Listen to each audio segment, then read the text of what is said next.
Bonsoir à toutes et à tous et merci de rester fidèles au programme du soir. C'est une nouvelle bienvenue d'un regard croisé, le 3e numéro de cette semaine. Encore 4 sujets à aborder avec nos invités. Nous parlerons d'abord de la République démocratique du Congo. L'opposant Jacques Ndala affirme avoir été violé en 2022 lors de sa détention à l'ANR.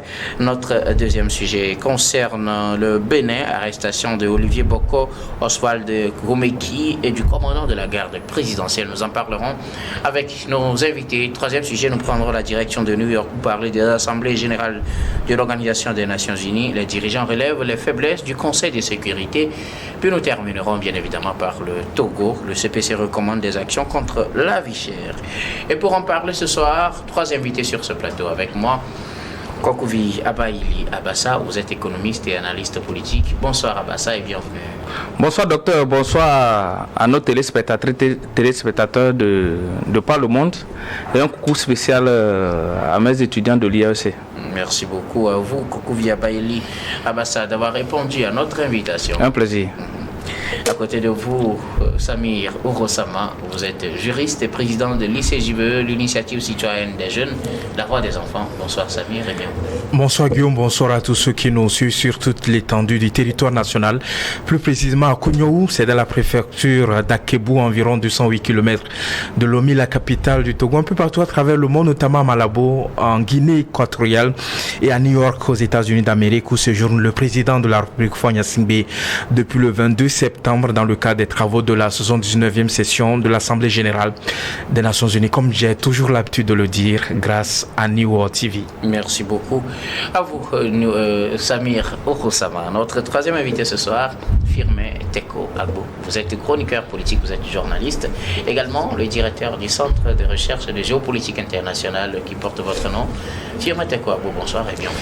Bonsoir Guillaume, merci de m'avoir invité. Merci donc à vous tous d'avoir répondu à notre invitation. Avec vous, nous allons aborder notre premier sujet. Nous prenons la direction de la République démocratique du Congo pour parler de cet opposant Jacques Ndala qui affirme avoir été violé en 2022 lors de sa détention à l'Agence nationale de renseignement. Ceci fait suite à une polémique qui est née en République démocratique du Congo sur les conditions de traitement des détenus quand ils sont envoyés dans certains centres, dont l'Agence nationale de renseignement. Il sort de son silence. Pour lui, c'est une manière de briser le silence et permettre de sauver la vie de toutes ces autres personnes qui pourraient peut-être se trouver dans une telle situation. L'homme assure avoir été violé, sodomisé à l'Agence nationale de renseignement. Nous en parlons avec nos invités. Je commence par vous, Kokouvi Abaili Abassa, un homme qui fait une telle déclaration et pas n'importe lequel, un homme politique. Un homme politique qui, une figure emblématique, je peux le dire tout de suite, de l'opposition du Congo. Et il faut le dire clairement, qui fut journaliste, il faut le préciser, pour une personnalité de cette trempe. Faire cette affirmation, cela veut dire que le gars mesure vraiment l'enjeu d'abord de son honneur qu'il est en train d'exposer à la face du monde, mais au-delà de son honneur personnel, il veut vraiment évoquer un dossier qui, tout le monde essaie quand même de mettre la main sur ce dossier au niveau du Congo. Il faut dire qu'il n'est pas l'unique personne à faire cette dénonciation. Il y avait eu plusieurs personnes d'avant. Donc, c'est quelque chose qui est très difficile quand même à accepter que pour une détention à titre préventif, avant même d'être présenté au procureur, on aille jusqu'à violenter des personnes ou des personnalités, jusqu'à aller à des pratiques. Ça semble un peu ce qui s'est passé au niveau du Cameroun avec le journaliste dont son dossier est toujours pendant devant la justice actuellement. Le journaliste qui a été assassiné et qui a été retrouvé mort plus tard. C'est presque dans les mêmes trempes. C'est-à-dire qu'aller humilier une personne une personnalité de cette trempe, le fait subir quelque chose qu'on peut appeler, qu'on qualifie d'ailleurs de crime contre sa personnalité, c'est quelque chose vraiment qu'il faut dénoncer. Et là, il va dans ce sens dire que ceux qui ont fait ces pratiques, peut-être juste pour l'humilier, le faire abaisser politiquement, même au fond de lui-même, humainement, c'est-à-dire que le fait subit des actes dégradants pour essayer d'agir sur sa psychologie, je pense que cette pratique ne permettrait pas normalement d'avoir des aveux ou des informations. Il peut y avoir d'autres moyens quand même de soutirer des informations sur des gens, des choses vraiment légales que l'ANR du Congo devait user pour essayer d'étudier ce dossier d'une personnalité, M. Jacky, qui vraiment, il faut dire, c'est quelqu'un qui, après avoir quitté le journalisme d'une manière ou d'une autre, avait conduit la jeunesse du parti politique de Katumbi, de Moïse Katumbi. Et là, on a vu ce qu'il a eu à faire pour impacter vraiment la politique du Congo. C'est vrai, dans certaines de ses dénonciations, dans certaines de ses sorties, il y a des choses quand même il faut le reprocher. Mais pour une question judiciaire, on le prend, on le garde au niveau de l'ANR pour des enquêtes, on va jusqu'à aller lui faire sodomiser, c'est vraiment aller loin. Et ce mot même, vraiment, ça touche vraiment nos consciences, ça touche nos cœurs, ce n'est pas du tout bien. Et c'est quelque chose qu'il faut dénoncer. Il faudrait que l'enquête soit ouverte pour que ces pratiques-là qu'il a subies soient élucidées, que les auteurs soit puni conformément à la loi si s'avérait que cette information est fiable et que ces pratiques-là s'arrêtent dans nos pays. Merci beaucoup à vous.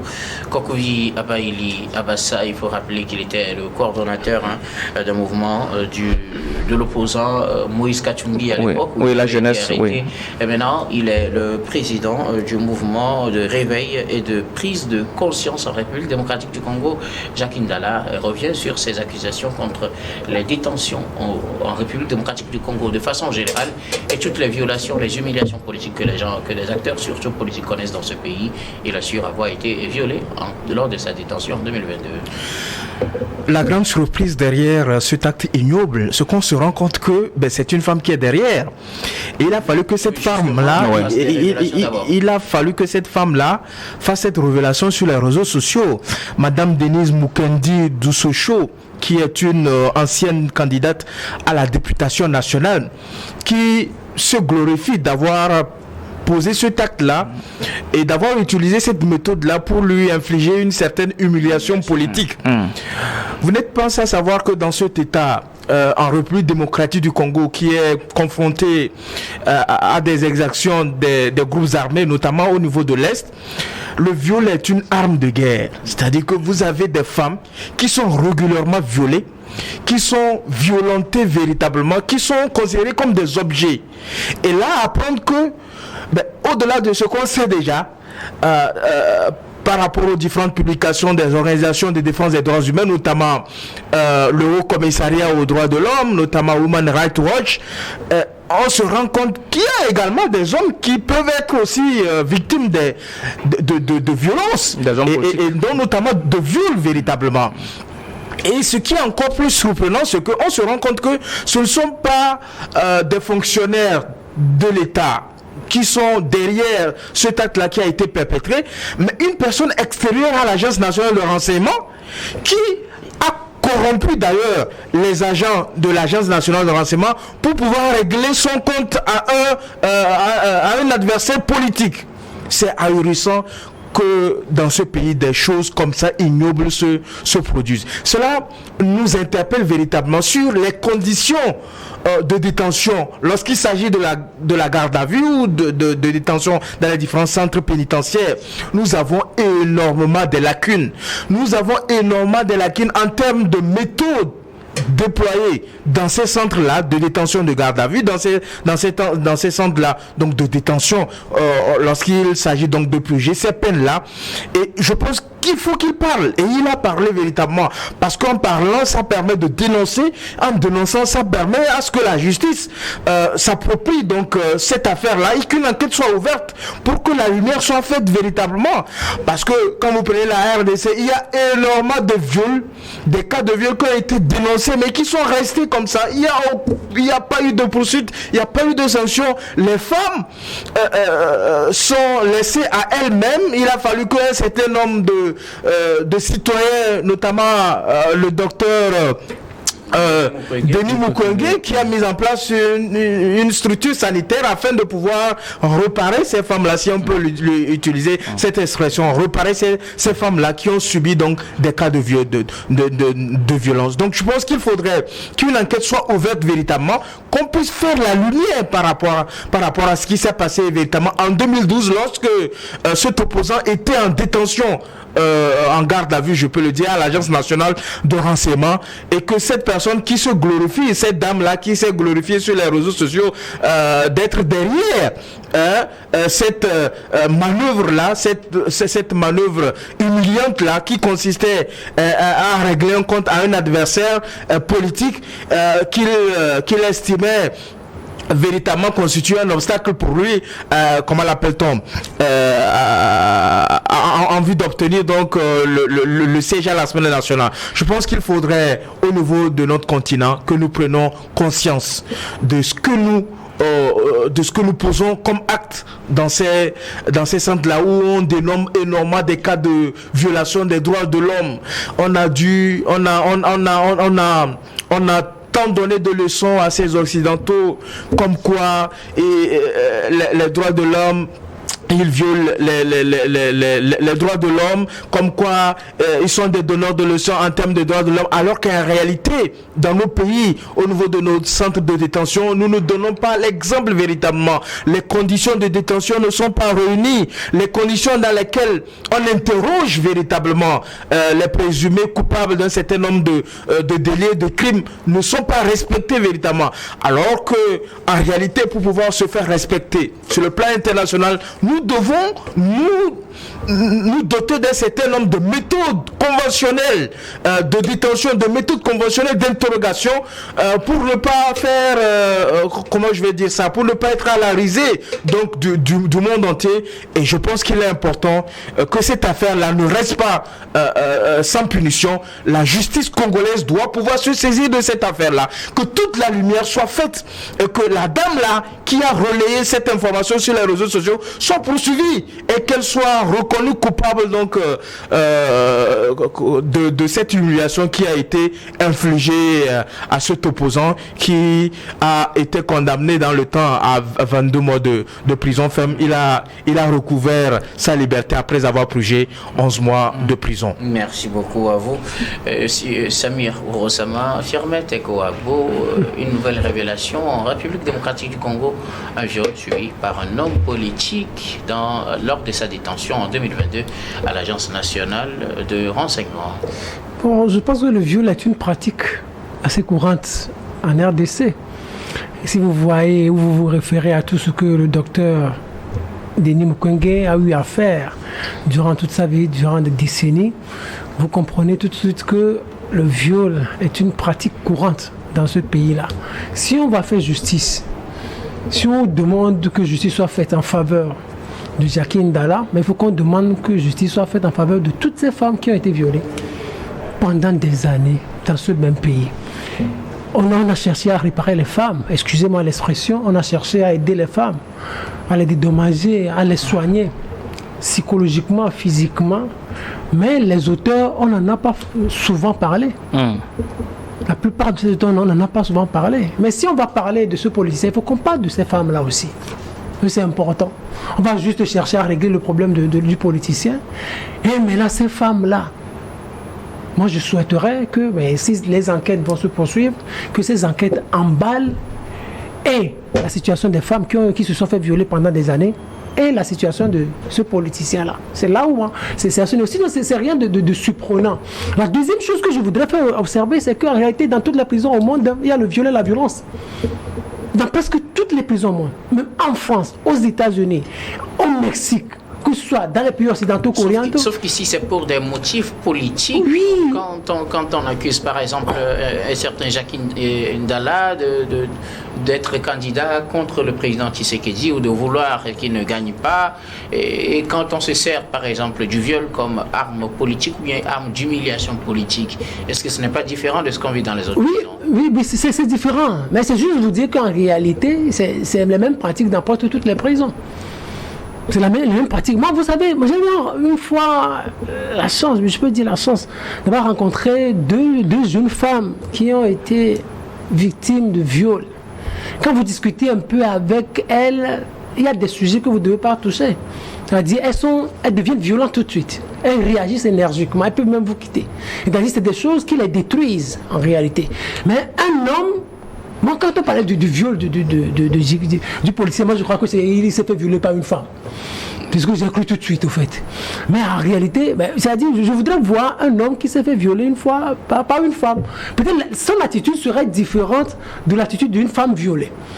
Parce que quand vous voyez une femme violée, elle est détruite psychologiquement. Sauf que là, c'est des hommes qui violent. Voilà, ici.